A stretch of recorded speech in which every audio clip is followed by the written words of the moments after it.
Hey, salut à toi jeune apprenti et bienvenue sur ce tuto musclé numéro 11. Alors oui, ça fait vraiment pas mal de temps qu'on n'a pas fait de tuto musclé, alors pour ceux qui sont arrivés récemment sur la chaîne, je vais vite fait vous expliquer le concept de base.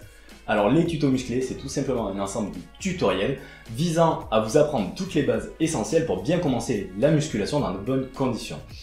Alors pour l'instant, on a déjà vu pas mal de bases, les bases de la musculation, des bases sur les exercices de musculation, on a parlé nutrition, on a parlé entraînement, et aujourd'hui on va parler ensemble de l'entraînement des abdominaux. Alors comme dans les dernières vidéos sur les pectoraux et sur les biceps, on va diviser cette vidéo en 3 parties. Dans un premier temps, on verra l'anatomie, ensuite ça nous amènera à la mécanique, au mouvement de musculation, et tout ça va nous amener bien sûr à l'exécution de quelques exercices pour les abdominaux. Alors sans plus attendre, on commence avec l'anatomie. Alors, les abdominaux, c'est un ensemble de muscles qui vont se situer au niveau de l'abdomen. L'abdomen, c'est délimité par le thorax en haut avec le sternum au centre, les côtes sur le côté, et en bas avec les os coxaux de part et d'autre du pubis. À l'arrière, on retrouvera le rachis, c'est-à-dire l'ensemble des vertèbres. Comme premier muscle des abdominaux, on va retrouver le muscle transverse. Alors le muscle transverse, c'est le muscle le plus profond des abdominaux. Il va s'insérer sur tout le pourtour de l'abdomen. Alors je répète vite fait, sternum, côte, rachis à l'arrière, os coxaux de chaque côté et le pubis. Au niveau de ces fibres musculaires, c'est-à-dire ces cellules musculaires, elles vont avoir une orientation horizontale. Le transverse au milieu va être séparé par ce qu'on appelle la ligne blanche. C'est une ligne tendineuse qui va donc séparer le transverse en deux parties, le transverse gauche et le transverse droit. Comme second muscle des abdominaux, on va retrouver le fameux droit de l'abdomen. C'est ce muscle-là qui va former ce qu'on appelle les tablettes de chocolat. C'est un muscle qui va se situer au centre de l'abdomen, par-dessus le transverse. Il va s'insérer en haut au niveau du sternum et des côtes, et en bas au niveau du pubis. Alors le droit de l'abdomen, c'est un muscle un peu particulier, parce qu'en fait il va être formé d'une chaîne de corps musculaires qui vont être séparés par des tendons. Il y a un grand dorsal à gauche, un grand dorsal à droite, et le nombre de corps musculaires qu'on va retrouver pour chacun va donner le nombre de carrés de chocolat qu'on va avoir. Donc bien sûr ça c'est quelque chose qu'on ne change pas, c'est quelque chose qui est génétique, on a dès la naissance. Certaines personnes vont avoir que 4 abdominaux, d'autres vont en avoir 6, d'autres 8, et d'autres encore plus rares vont en avoir que 10. Autre chose, des fois il arrive que les abdominaux ne soient pas symétriques, c'est-à-dire que les corps musculaires ne vont pas être au même niveau, et ça encore, malheureusement, on ne peut pas le changer. Comme troisième muscle des abdominaux, on va retrouver l'oblique interne. Ce sont des muscles qu'on a de part et d'autre du droit de l'abdomen. Il va s'insérer à l'arrière au niveau du rachis, au niveau de l'os coxal et au niveau des côtes. Et ces fibres musculaires vont avoir une orientation vers le haut. C'est-à-dire qu'en fait, elles vont partir de l'arrière en bas et vont remonter en haut et en avant. Au-dessus de l'oblique interne, on va retrouver le muscle oblique externe qui lui va être un petit peu l'inverse. Il va aussi s'attacher au niveau des côtes avec des fibres qui vont descendre pour aller jusqu'à l'os coxal. Voilà pour l'anatomie des abdominaux en restant assez bref. On va donc enchaîner tout de suite avec la mécanique. Et commençons par le transverse de l'abdomen. Ce muscle-là, c'est un muscle assez particulier.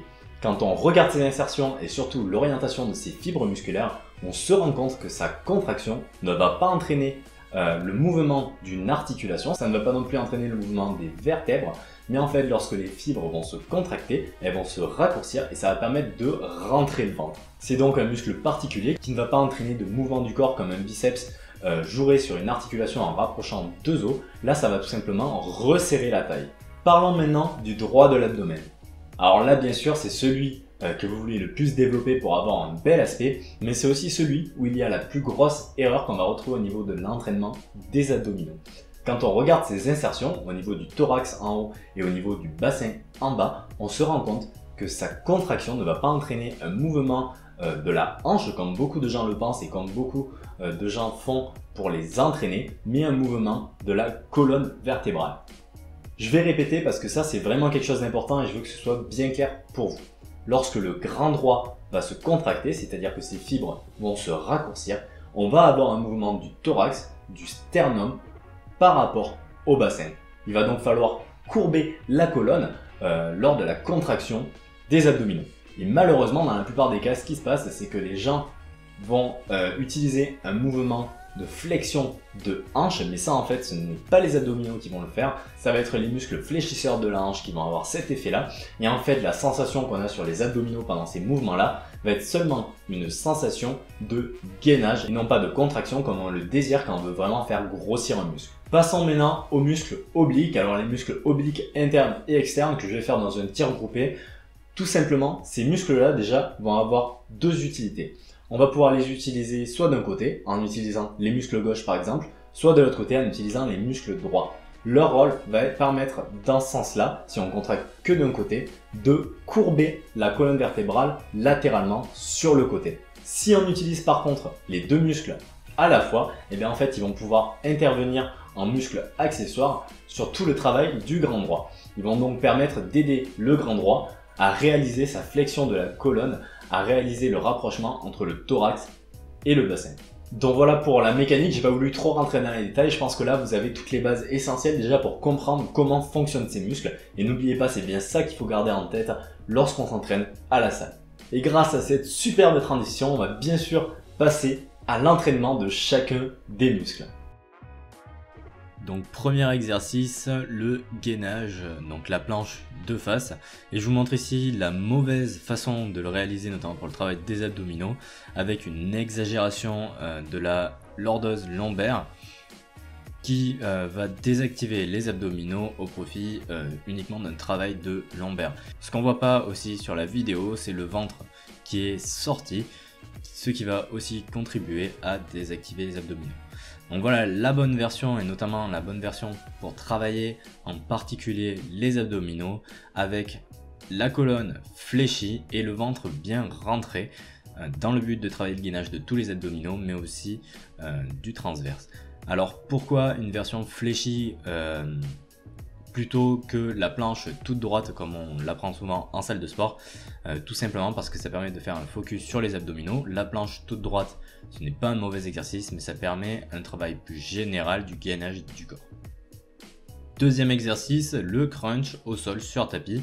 Un exercice bien connu et très souvent mal réalisé.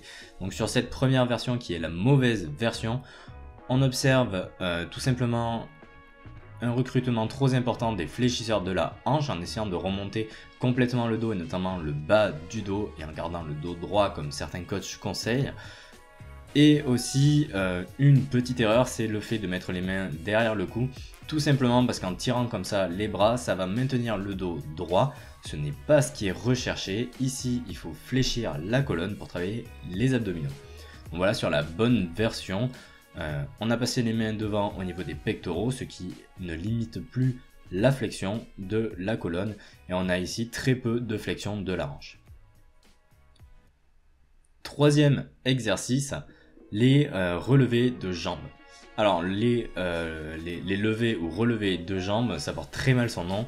Pour travailler les abdominaux, il ne faut pas lever les jambes comme on voit sur cette première version, car dans ce cas-là, on utilise les fléchisseurs de la hanche encore une fois. Mais il faut plutôt, comme sur cette seconde version, essayer le plus possible de relever, de remonter le bassin en faisant une flexion du rachis. Alors c'est pas beaucoup visible sur ce plan là, mais si on était de côté, imaginez encore une fois le rachis qui se plierait vers l'avant. Et dernier exercice que je vous propose ici, car c'est un très bon exercice pour les abdominaux qui permet de travailler en lourd et en série moyenne comme ce qu'on fait pour tous les autres exercices. Ici, l'objectif va être vraiment de développer les abdominaux et non pas juste les travailler en endurance ou en gainage.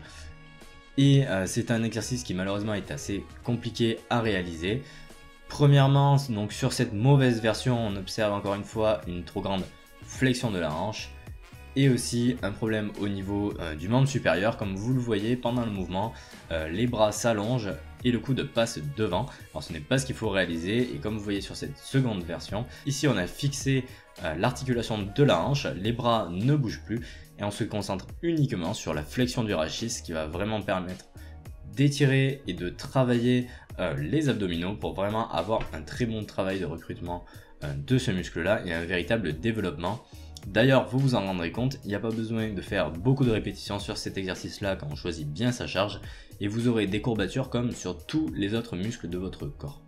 Et voilà pour la partie entraînement, j'espère que cette vidéo vous aura été profitable, que vous aurez bien tout en tête pour comprendre l'entraînement des abdominaux. N'oubliez pas, en description comme dans chacun des tutos musclés, je mets un PDF. Ce PDF est gratuit, téléchargeable, il n'y a aucun risque, vous cliquez dessus et vous aurez une fiche résumée de tout ce que j'ai dit dans cette vidéo. Donc jetez-y un coup d'œil, ça vous permettra de bien vous fixer les idées et d'y revenir de temps en temps si vous oubliez certaines choses. Voilà, j'en ai fini pour cette vidéo, je vous souhaite à tous une bonne soirée et on se retrouve très bientôt pour une nouvelle vidéo sur la chaîne MyFitWorld. Yvan.